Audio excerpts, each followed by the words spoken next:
കൊടും കുറ്റവാളി ഗോവിന്ദച്ചാമിയെ കണ്ണൂർ സെൻട്രൽ ജയിലിൽ നിന്ന് വിയ്യൂർ ജയിലിലേക്ക് കൊണ്ടുപോയി. ജയിൽ ചാട്ടത്തിന് ശേഷം തമിഴ്നാട്ടിലേക്ക് കടക്കാനായിരുന്നു പദ്ധതിയെന്ന് ഗോവിന്ദച്ചാമിയുടെ റിമാൻഡ് റിപ്പോർട്ടിൽ പറയുന്നു. ഗോവിന്ദച്ചാമിയുടെ ജയിൽ ചാട്ടം സംബന്ധിച്ച് അന്വേഷണ സംഘം കണ്ണൂർ ജയിലിൽ എത്തിയിരിക്കുന്നു. അവിടെ നിന്ന് വിശദമായ തെളിവുകൾ ശേഖരിക്കുക എന്നുള്ളതാണ് പോലീസിന്റെ ദൗത്യം. ടൗൺ SHO ശ്രീജിത്ത് കൊടേരിയുടെ നേതൃത്വത്തിലുള്ള സംഘമാണ് ജയിലിൽ എത്തിയത്.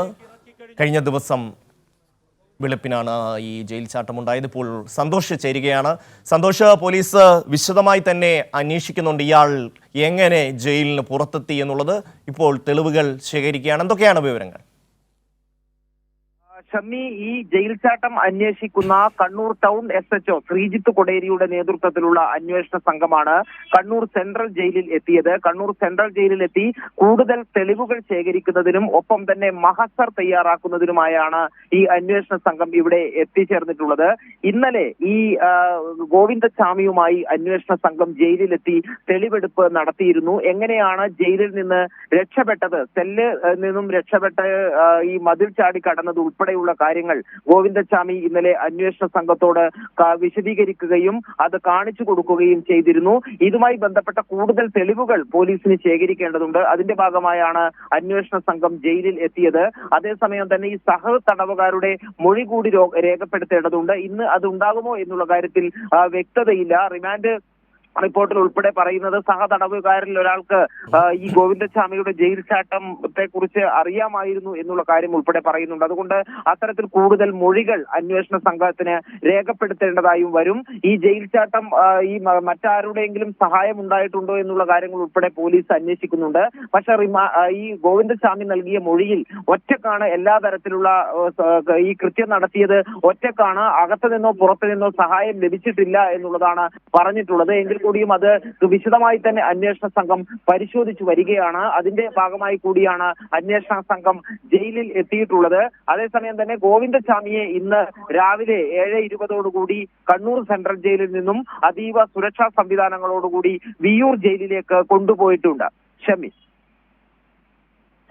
സന്തോഷ്, ചില കാര്യങ്ങൾ ചോദിക്കേണ്ടതുണ്ട്. അതായത് ഈ ഫെൻസിങ്ങിൽ വൈദ്യുതി ഇല്ലായിരുന്നു. അതുപോലെ തന്നെ ഇയാൾക്ക് ഈ ജയിൽ ചാടാനുള്ള സൗകര്യം, അതായത് ഈ ആക്സ ബ്ലേഡ്, അതുപോലെ തന്നെ ഈ അരം, അങ്ങനെയുള്ള സാധനങ്ങൾ ഇയാൾക്ക് എങ്ങനെ കിട്ടി? ഇയാളുടെ ഈ ഒരു ജയിൽ സെല്ലിനകത്ത് പരിശോധന ഉണ്ടായിരുന്നില്ലേ? ഇത്തരം കാര്യങ്ങളൊക്കെ ഈ ഒരു അന്വേഷണത്തിന്റെ പരിധിയിൽ വരുമോ? ജയിൽ ചാട്ടവുമായി ബന്ധപ്പെട്ട എല്ലാ വശങ്ങളും ഈ അന്വേഷണ സംഘം അന്വേഷിക്കുന്നുണ്ട്. അതിൽ ഈ ജയിലിന്റെ മതിലിന് മുകളിൽ ഉണ്ടായിരുന്ന ഇലക്ട്രിക് ഫെൻസിങ് അത് കുറച്ച് നാളുകളായി പ്രവർത്തിക്കുന്നില്ല എന്നുള്ളതാണ് മനസ്സിലായിട്ടുള്ളത്. അത് ഈ ഒരു ജയിൽ ചാട്ട സമയത്ത് മാത്രം വൈദ്യുതി പ്രവഹിക്കാത്തതല്ല, അതിന് കുറച്ച് നാളുകൾക്ക് മുൻപേ തന്നെ പ്രവർത്തിക്കുന്നില്ല. ഈ റിമാൻഡ് റിപ്പോർട്ടിൽ പറയുന്ന ഒരു കാര്യമുണ്ട്. ഈ ഗോവിന്ദച്ചാമി അത് വിരൽ കൊണ്ട് ചെറുതായി സ്പർശിച്ചു നോക്കി വൈദ്യുതി പ്രവഹിക്കുന്നില്ല എന്നുള്ള കാര്യം ഉറപ്പുവരുത്തിയിട്ടാണ് ചാടിയത് എന്നുള്ള കാര്യം ഉൾപ്പെടെ പറയുന്നുണ്ട്. ഏതായാലും അത് ഇന്നലെ ജയിൽ വകുപ്പും ഇക്കാര്യത്തിൽ അന്വേഷണം ആരംഭിച്ചിരുന്നു. ജയിൽ ഉത്തരമേഖല DIGയുടെ നേതൃത്വത്തിൽ പ്രാഥമിക അന്വേഷണ റിപ്പോർട്ട് ഇന്നലെ സമർപ്പിക്കുകയും ചെയ്തു. ജയിൽ ജീവനക്കാരുടെ ഭാഗത്തു നിന്ന് വീഴ്ചയുണ്ടായിട്ടുണ്ട് എന്നുള്ളത് തന്നെയാണ് അതിൽ ചൂണ്ടിക്കാട്ടുന്നത്. ആ സമയത്ത് ചുമതലയുണ്ടായിരുന്ന ആളുകൾ ഈ കൃത്യമായും 2 മണിക്കൂർ ഇടവേളകളിൽ സെല്ലുകൾ പരിശോധിക്കേണ്ടതായിരുന്നു. അത്തരത്തിലുള്ള പരിശോധന നടന്നിട്ടില്ല എന്നുള്ളതാണ് പ്രാഥമികമായ റിപ്പോർട്ടിൽ കണ്ടെത്തിയിരിക്കുന്നത്. ആ രീതിയിൽ ജയിൽ വകുപ്പിന്റെ നേതൃത്വത്തിലുള്ള അന്വേഷണവും ഒരു ഭാഗത്ത് പുരോഗമിക്കുന്നുണ്ട്. ഈ കുറ്റകൃത്യം സംബന്ധിച്ച കാര്യങ്ങളാണ് അന്വേഷണ സംഘം, ടൗൺ പോലീസിന്റെ നേതൃത്വത്തിലുള്ള അന്വേഷണ സംഘം പരിശോധിച്ചു കൊണ്ടിരിക്കുന്നത്. അതിൽ പ്രാഥമികമായി ഇപ്പോൾ പോലീസിന് വ്യക്തമായിട്ടുള്ള കാര്യം, ജയിലിന് പുറത്തു നിന്നും ജയിൽ ചാട്ടത്തിന് ശേഷം ഗോവിന്ദച്ചാമിക്ക് ആരുടെയും സഹായം ലഭിച്ചിട്ടില്ല എന്നുള്ള കാര്യം പോലീസ് അന്വേഷണത്തിൽ കണ്ടെത്തിയിട്ടുണ്ട്. ശാസ്ത്രീയമായിട്ടുള്ള തെളിവുകളും അതോടൊപ്പം തന്നെ മറ്റ് CCTVകളും ഒപ്പം ഫോൺ രേഖകൾ, ഈ ടവർ ലൊക്കേഷനും എല്ലാം കേന്ദ്രീകരിച്ച് നടത്തിയ പരിശോധനയിൽ പുറമെ നിന്നും ജയിൽ ചാട്ടത്തിന് ശേഷം ഒരു സഹായം ലഭിച്ചിട്ടില്ല എന്നുള്ള കാര്യം പോലീസ് സ്ഥിരീകരിച്ചിട്ടുണ്ട്. ജയിലിനകത്ത് വെച്ച സഹായം ലഭിച്ചതിന്റെ തെളിവുകളും ലഭിച്ചിട്ടില്ല. പക്ഷേ അന്വേഷണം അക്കാര്യത്തിൽ തുടരുകയാണ്.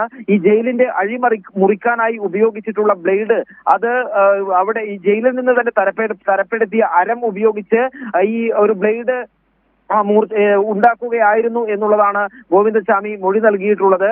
ഏതായാലും അക്കാര്യങ്ങളെല്ലാം തന്നെ വിശദമായി ഇപ്പോൾ അന്വേഷണത്തിന്റെ ഭാഗമായിക്കൊണ്ട് തന്നെ പരിശോധന നടത്തി വരികയാണ്.